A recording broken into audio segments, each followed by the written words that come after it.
पिछले एपिसोड में हमने देखा था कि आइस फायर स्पिरिट टाइगर ने प्रेशर को और बढ़ा दिया था। अब कुछ समय बाद इस कंपटीशन में केवल सिटी के दोनों यंग मास्टर और टैन्यू बच पाते हैं। सभी को लगता है कि टैन्यू भी सरवाइव नहीं कर पाएगा और सिटी के दोनों यंग मास्टर में से कोई इसे क्वालिफाई करेगा। लेकिन तभी टैन्यू अपनी स्पिरिचुअल पावर से आइस फायर का सामना करने लगता है, जिसे देख सब काफी हैरान होते हैं। वहीं खुद महंगाई भी हैरान हो जाती है, क्योंकि ऐसी सिचुएशन में 8वीं लेवल वाला स्पिरिट भी सरवाइव नहीं कर सकता, जबकि वह अभी भी जिंदा है। इसके बाद महंगाई कंपटीशन के लास्ट स्टेज को शुरू करती है और टाइगर आइस फायर की डिफिकल्टी और भी बढ़ा देता है। अब सिटी के दोनों यंग मास्टर की हालत खराब होने लगती है, लेकिन ऐसी सिचुएशन में भी टैन्यू नीचे नहीं झुकता। वह अपनी पूरी ताकत लगा देता है, जिससे खुद टाइगर एक कदम पीछे हट जाता है। वहीं अब सिटी के दोनों यंग मास्टर के फादर को उनकी चिंता होने लगती है। कोई भी नहीं समझ पा रहा था कि टैन्यू किस वजह से अभी तक जिंदा है। अब सिटी के दोनों यंग मास्टर वहां से निकलने की कोशिश करते हैं, लेकिन टाइगर ऐसा नहीं होने देता। इसके बाद टैन्यू होममेड फायर वाली पावर यूज करता है और आइस फायर में सरवाइव करने लगता है।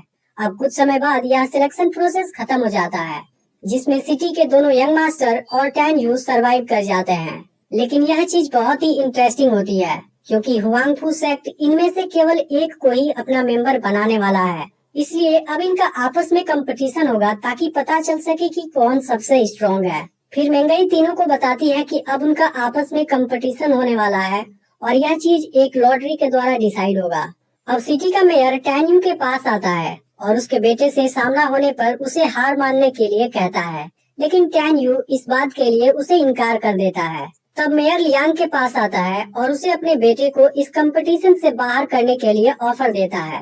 यह सुनकर लियांग उसकी बात मान जाता है और अपने बेटे लिंग लियांग को क्वान जी से सामना होने पर हार मानने के लिए कह देता है। अब कुछ समय बाद महंगाई मेयर को 3 स्टिक देती है। फिर महंगाई बताता है कि इन स्टिक पर 1, 2 और 3 मार्क लगे हुए हैं। जिसके पास भी 1 और 2 मार्क आएगा, सबसे पहले उन्हें एक दूसरे का सामना करना होगा।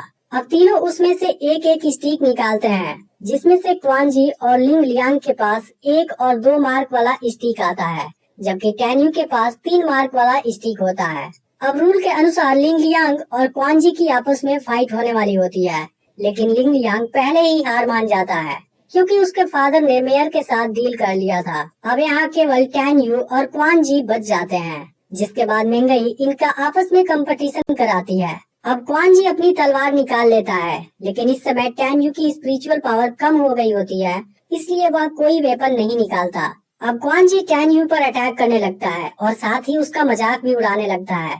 इसके बाद वह टैन्यू को किक मारकर दूर फेंक देता है, जिस पर टैन्यू कहता है कि तुम मुझे मारने का सपना देखना बंद कर दो। इसके बाद क्वान जी फिर से टैन्यू पर अटैक करने आता है, लेकिन टैन्यू गॉड आई वाली पावर से उसके अटैक को रोक देता है। लेकिन फिर भी नीचे गिरने से पहले क्वान जी टैन्यू को जख्मी कर देता है। इसके बाद क्वान जी टैन्यू के अंदर अपनी तलवार घुसा देता है। तब टैन्यू कहता है कि मैं जब तक ना चाहूँ मुझे कोई नहीं मार सकता, और फिर टैन्यू आइस फायर से उस पर अटैक कर देता है। इसके बाद क्वान जी कुछ नहीं कर पाता और वहीं पर उसकी मौत हो जाती है।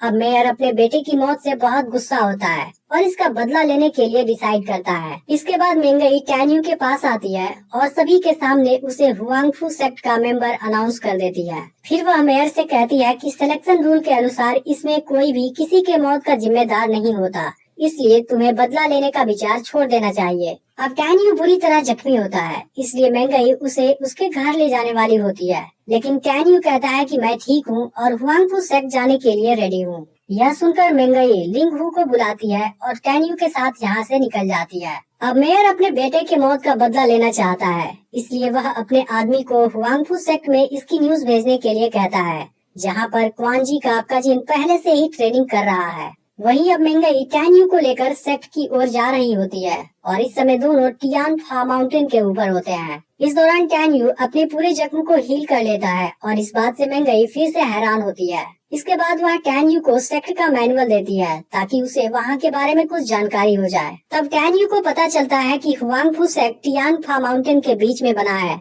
जहाँ के रास्ते को कोई भी आज तक नहीं सुलझा पाया, और सेक्ट outer gate, deep gate, ferry gate और होली गेट में बटा हुआ है। फिर आगे पता चलता है कि यह सेक्ट लिंग सियाओ ने बनाया था, लेकिन अब यह माउंटेन 3 बड़े सेक्ट में डिवाइड हो गया है, जिनके बीच काफी भयंकर कंपटीशन चलती है। तभी महंगाई टैन्यू से पूछती है कि तुम कंपटीशन के दौरान काफी निराश लग रहे थे, इसके पीछे की वजह क्या है। फिर फ्लैशबैक में दिखाया जाता है कि टैन्यू की वाइफ प्रेग्नेंट थी, लेकिन टैन्यू पूरी दुनिया में शांति कायम रखना चाहता था, इसलिए वह अपनी वाइफ को ज्यादा टाइम नहीं दे पाता था। फिर एक दिन लिंक्स या हेल्प मांगने के लिए वहाँ आई और धोखे से टैन्यू की वाइफ को गॉड चेन में लॉक कर दिया। इसके पीछे सियान का हाथ था, लेकिन अब उस समय टैन्यू वहाँ नहीं था, जिसका फायदा उठाकर उसने स्पेस और टाइम की पावर को लॉक कर दिया और बाद में उसे मार भी दिया। इन सभी बातों को याद करके टैन्यू काफी इमोशनल हो जाता है। अब दोनों सेक्ट के अंदर पहुंचने वाले होते हैं, लेकिन तभी सामने से म्यूरोन कून आ जाता है, जो सेक्ट का ही एक मेंबर है।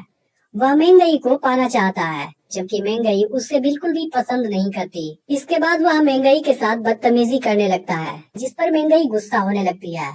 लेकिन तभी म्यूरोन कुन उस पर एक पॉइजन से अटैक कर देता है।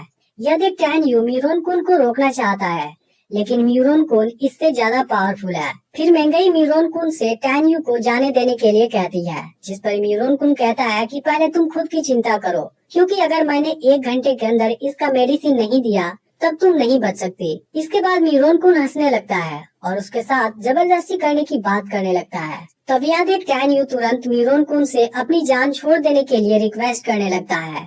वह कहता है कि तुम मेंगई के साथ जो मर्जी वो करो, लेकिन मुझे यहाँ से जाने दो। मेरे पास ऐसी प्लेजर पिल्स है जो तुम्हारी मेडिसिन से काफी पावरफुल है। यह सुनकर म्यूरोन कुन तुरंत उसकी बात मान जाता है। यह देख मेंगई काफी दुखी हो जाती है, क्योंकि उसे लगा था कि टैन्यू एक अच्छा इंसान है, लेकिन असल में वह भी बिल्कुल म्यूरोन कुन के जैसा है। तभी अचानक से टैन्यू म्यूरोन कुन को जख्मी कर देता है और मेंगई को अपने साथ लेकर वहाँ से कूद जाता है। लेकिन इस बीच म्यूरोन कुन ने भी उसे जख्मी कर दिया होता है। यह देख मेंगई को रियलाइज हो जाता है कि उसने टैन्यू को गलत समझा था, जबकि टैन्यू ने उसकी जान बचाने के लिए खुद को खतरे में डाल दिया है। अब टैन्यू की कंडीशन खराब होने लगती है। फिर भी वह मेंगई से कहता है कि हमें कुछ नहीं होगा। वह मेंगई को समझाता है कि मैं तुम्हें नीचे तालाब में फेंकने वाला हूँ और वहाँ से तुम बाहर मत आना, नहीं तो म्यूरोन कुन तुम्हें खोज लेगा। इसके बाद टैन्यू खुद को नीचे कर लेता है। यह देख मेंगई पूछती है कि तुम मुझे क्यों बचाना चाहते हो, इसमें तुम्हारी जान चली जाएगी। तब टैन्यू कहता है कि मुझे कुछ नहीं होगा।